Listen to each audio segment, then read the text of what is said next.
Protek 20 badimizni kapsulada suyuq holatda ham bor. Buni bu Protek 20 badimiz sostavida vitamin C, kurkuma, frantsuzskaya sosna, ekstrakt uzum danagini ekstrakti va sosna primorskaya bor.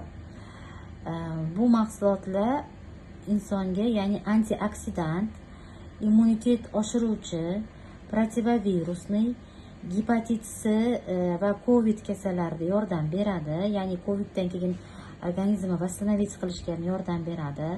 Bo'g'im va mushaklardagi og'riqlarda markaziy nerv sistemasini himoya qiladi. Temperaturani tushiradi, ya'ni issig'i bo'lsa issig'i tushiradi. Yurak kasalliklarida, pochka kasallarida, hazm qilish sistemasida, allergiya kasallarida, jigarni tozalaydi, qonni tozalab, qon aylanishini yaxshilab beradi. Shuni hisobiga juda ham ko'p kasalliklarga yordam beradi. Eslash qobiliyatini tiklaydi, saxarni normalizatsiya qilib beradi va o'pkani tozalab beradi. Suyug'ini, Protek suyug'ini 5 milligramdan ovqatdan keyin 2 mahal ichasiz. Kapsulasini bitta kapsuladan ovqatdan keyin 2 mahal ichsa bo'ladi.